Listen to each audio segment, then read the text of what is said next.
அண்ணாமலை மேல ஆள் வச்சு பைக்கை விட்டு மோத விட்டது அருணோட வேலையாத்தான் இருக்கும் அப்படின்னு நீங்களும் ப்ரிடிக்ட் பண்ணா இந்த வீடியோவுக்கு லைக் பண்ணிட்டு வாங்க நாளைக்கான ப்ரோமோக்கான ப்ரிடிக்ஷன் என்னன்னு பார்க்கலாம். அன்னைக்கு காலையில சீதா ஹாஸ்பிட்டல் கிளம்புறதுக்காக ஹேண்ட்பேக்கை தூக்கி கையில மாட்டிக்கிட்டு, என்னங்க உங்களுக்கு டிஃபன் எல்லாம் ரெடி பண்ணி வச்சிருக்கேன், நீங்க கரெக்டா பார்த்து சாப்பிட்டு வீட்டை பூட்டிட்டு போயிருங்க, நான் கிளம்புறேன் அப்படின்னு அவசரமா வாட்ச் எடுத்து கட்டிட்டு வெளியில வர, அதுக்கு முன்னாடியே 2 பேர் ஹெல்மெட் போட்டுட்டு வந்து நிக்கிறாங்க கேட்டுக்கு முன்னாடி.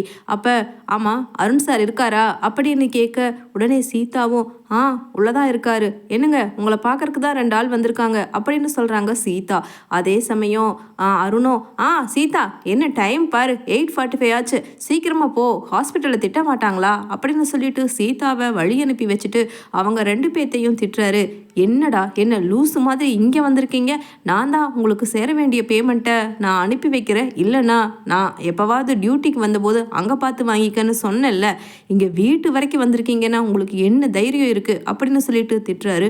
உடனே சார் அது இல்லை சார், இப்போ சிசிடிவி கேமராவில் வேற வண்டி நம்பர் மாற்றாமல் அதே நம்பரில் சிக்கிட்டோம், எப்படியாவது கண்டுபிடிச்சிட்டாங்கன்னா அது பயமாக இருக்குது, அதனால தான் எங்கேயாவது தலைமறைவாக ஒரு 2-3 நாளைக்கு இருக்கலாமா என்ன ஏதுங்கிறத உங்ககிட்ட கேட்கலான்னு வந்தோம், உங்களுக்கு ஃபோன் பண்ணால் ஃபோனும் ரீச் ஆக மாட்டேங்குது, இந்த அவசரத்தில் எங்களுக்கு என்ன பண்ணுறதுனே தெரியல சார் அப்படின்னு சொல்லிட்டு பேசுகிறாங்க. அதே சமயம் வெளியில் போன சீதா திரும்பவும் அப்படியே வர்றாங்க. வந்த அருண் உடனே தலையை சொரிஞ்சிட்டு, உன்னோட லைசன்ஸ் எல்லாம் நீ வந்து ஆஃபீஸில் வாங்கிக்க, அதுக்கு முன்னாடி நீ ஃபைன் கட்ட வேண்டியது கட்டிட்டு தானடா வாங்கணும் அப்படின்னு சொல்லிட்டு பேச்சை மாத்துறாரு சீதா முன்னாடி. அதே சமயம் சீதா கிட்ட, என்ன சீதா போனவை எதுக்காக திரும்பி வந்திருக்க அப்படின்னு அருண் கேட்க, உள்ள என்னோட ஃபோன் வச்சுட்டு போயிட்டேன் அப்படின்னு சொல்லிட்டு எடுத்துகிட்டு போகிறாங்க. எடுத்துகிட்டு போய் ஆட்டோ ஏறி போகிற வரைக்கும் பார்த்துட்டு அதுக்கப்புறம், டேய் நான் சொல்கிற வரைக்கும் தலைமறைவாக எங்காவது இருந்து தொலைங்கடா, முதல்ல இங்கே நிற்காதீங்க கிளம்புங்க அப்படின்னு சொல்லிடுறாரு அருண். அதே சமயம் ஆட்டோவில் போக போக சீதாவுக்கு, என்னைக்குமே இல்லாமல் இவனுங்க 2 பேரும் பார்த்தா நல்லவங்கள மாதிரியே தெரியலையே, எதுக்காக இவரை பார்க்க வந்திருக்கணும், என்னமோ நமக்கு சரியாக படலை, இந்த மனுஷன் நேற்று வேற ஒன்றும் கவலைப்படாத, உயிரே போனாலும் ஒன்றும் பிரச்சனை இல்லை, அதை பற்றி நான் பார்த்துக்கிற பின்னாடி அப்படின்னு சொல்லிட்டு மொட்டை மாடியில் நின்று பேசிக்கிட்டு இருந்தாரு. அப்போ யாரையோ கொலை பண்ணுறதுக்கு பிளான் போட்ட மாதிரி இருக்கே அப்படின்னு நினச்சிக்கிட்டு சீதாவும் டியூட்டிக்கு போயிடுறாங்க. அதே சமயம் ஃபோன் வருது சீதாவோட அம்மா கிட்ட இருந்து, ஏய் சீதா எங்கடி இருக்க, உங்கள் அக்கா மீனா வீட்டுக்கு வந்துட்டாடி அழுதுட்டு அப்படின்னு சொல்கிறாங்க. உடனே அம்மா என்னம்மா சொல்கிற, அக்கா எதுக்கு அழுதுட்டு வர்றாங்க அப்படின்னு கேட்க, உடனே சீதாவோட அம்மா சொல்கிறாங்க, அது இல்லடி அவங்க மாமனார் அண்ணாமலை அண்ணாவுக்கு ஆக்சிடெண்ட் ஆகி ஹாஸ்பிட்டலில் உயிருக்கு போராடுற நிலமையில தலையில் அடிபட்டிருக்குன்னு சொல்லி டாக்டர் சொல்லியிருக்காங்க, இவ தான் ராசி இல்லாதவ, இவளோட ராசினால தான் இப்படி ஆயிடுச்சுன்னு அவங்க மாமியார் விஜயா அடித்து துரத்திட்டாங்கடி அப்படின்னு சொல்ல, உடனே சீதாவும் அப்படியாம்மா சரி நான் வரேன், அக்காவை கூட்டிகிட்டு போய் ஹாஸ்பிட்டலில் மாமாவை பார்த்துட்டு வந்துடுவோம், ஆமாம் முத்து மாமாவும் வந்திருக்காரா அப்படின்னு கேட்க, இல்லடி மாப்பிள்ளை அங்கே பார்ப்பாரா இல்லை இவளை சமாதானப்படுத்துவாரா, அவரோட நிலைமையை நினச்சா என் மனசு ரொம்ப கஷ்டமாக இருக்குடி சீதா, எனக்கே என்ன பண்ணுறதுன்னு தெரியலடி, நீ தான் வந்து இங்கே ஹாஸ்பிட்டலுக்கு என்னையும் அக்காவையும் கூட்டிகிட்டு போகணும் அப்படின்னு சொல்ல, உடனே சீதாவும் நான் இப்போவே அக்காவுக்கு ஃபோன் பண்ணி பேசுகிறேம்மா அப்படின்னு மீனாவுக்கு ஃபோன் பண்ண, மீனாவோ கண்ணை தொடச்சிட்டு சீதா சொல்லு சீதா அப்படின்னு சொல்லிட்டு போல்டாக பேசுகிறாங்க. அப்போ சீதா சொல்கிறாங்க, அக்கா என்னக்கா உங்கள் மாமியார் தான் அப்படி பேசுகிறாங்கன்னா அதெல்லாம் உண்மையாயிடுமா, சரி நீ கிளம்பி இரு, இப்போ ஹாஸ்பிட்டல் போயிட்டு வந்துடலாம் அப்படின்னு யோசிச்சுக்கிட்டு வர்றாங்க வெளியில் சீதா. அதே சமயம் ஸ்ருதியும் ரவியும் பிளான் போடுறாங்க, கண்டிப்பாக மாமாவை இடித்தவன் நார்மலாக இடித்த மாதிரி இல்லைன்னு பரசுராமன் அங்கிள் சொல்கிறாரு, என்ன ரவி கண்டிப்பாக அங்கே போய் செக் பண்ணால் யார் என்னங்கிறத கண்டுபிடிச்சிடலாம்ல அப்படின்னு சொல்ல, உடனே ரவியும் ஆமாம் ஸ்ருதி வா போய் ஆக்சிடென்ட் ஆன இடத்த சுற்றி இருக்க சிசிடிவி ஃபுட்டேஜஸை எடுத்து பார்க்கலாம் அப்படின்னு சொல்லிட்டு போகிறாங்க. வெளியில் ஹாஸ்பிட்டலுக்கு வெளியில் என்ட்ரன்ஸில் முத்து ரவி ஸ்ருதி 3 பேரும் அந்த லொக்கேஷனை போய் ஆய்வு பண்ணுறதுக்காக போகும் பொழுது உள்ள ஓடி வர்றாங்க மீனாவோட அம்மா சந்திரா, சீதா, கூடவே சத்யாவும் வர, உடனே அவங்கள பார்த்துட்டு முத்து அத்தை ஒரு நிமிஷம் அத்தை உள்ளே இப்போதைக்கு போக வேண்டாம் அப்படின்னு சொல்லிட்டு சொல்கிறாரு.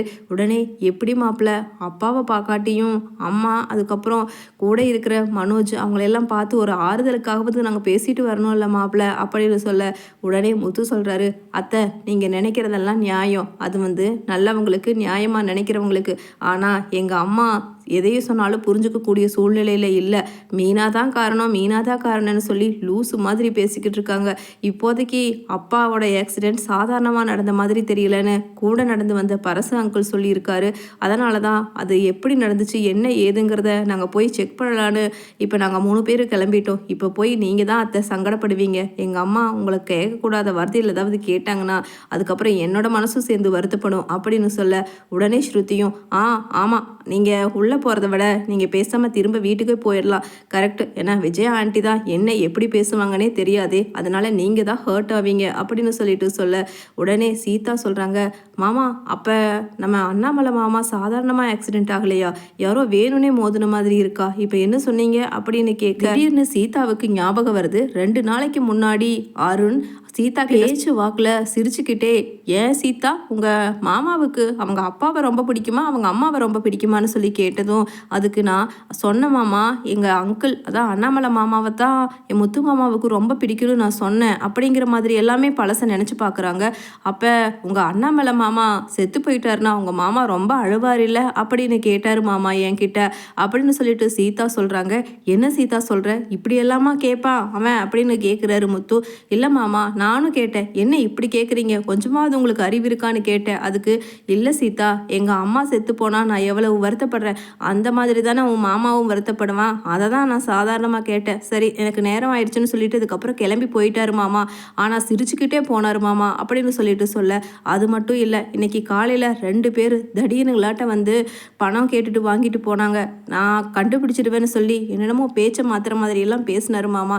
கண்டிப்பாக எனக்கு என்னமோ என் வீட்டுக்காரர் அருண் தான் மாமா மேலே பைக்கை விட்டு ஆள் வச்சு ஏற்றியிருப்பாருன்னு தோணுது மாமா அப்படின்னு சொல்லிட்டு சீதா சொல்ல உடனே கரெக்டாக சொன்ன சீதா, அவன் தான் பண்ணியிருப்பான். ஏற்கனவே அவங்க அம்மா செத்தப்ப என்கிட்ட கேட்டா, ஏண்டா நான் ஆள் வச்சு உங்கள் அப்பாவை கொண்டா நீ ஏற்றுக்குவையான்னு அப்படின்னு சொல்லிட்டு முத்து நேராக அவங்க அருண்கிட்ட போகிறாங்க. கட்டையை எட்டி பிடிச்சு பலார்னு ஓங்கி ஒரு அறை வைக்கிறாரு.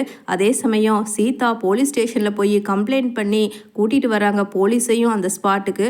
அதே சமயம் சுத்தியும் ரவியும் அங்கே சிசிடிவி ஃபுட்டேஜை ஆய்வு பண்ணி அதுக்கான எவிடன்ஸையும் கொண்டு வர அங்கே நிற்கிற அருண்குமாரை சீதா போலீஸில் பிடிச்சு கொடுக்குறாங்க.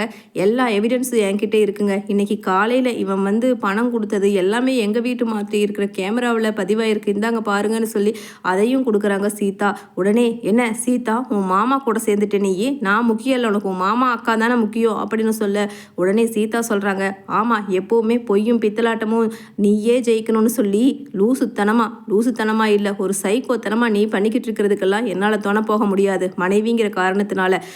போய் போலீஸ் ஸ்டேஷனில் உட்காந்து கள்ளி தின்னு அப்பவாவது நீ திருந்துறியான்னு பார்க்கலாம். மாமா வாங்க மாமா அக்காவை கூட்டிகிட்டு வருவோம் அப்படின்னு சொல்லிட்டு நேராக வீட்டுக்கு போகிறாங்க. அப்போ போய் மீனா கிட்ட சொல்கிறாங்க, அக்கா என் புருஷன் தான் எல்லாத்துக்கும் காரணம், உன்னோட ராசி காரணம் இல்லை, வாக்கா நீ வீட்டுக்கு போவையாமா, மாமா உனக்கு வேண்டி வருந்துறா இருப்பாரு அப்படின்னு சொல்ல உடனே மீனா ஓடி போய் முத்துவை கட்டி அணைச்சு அழறாங்க.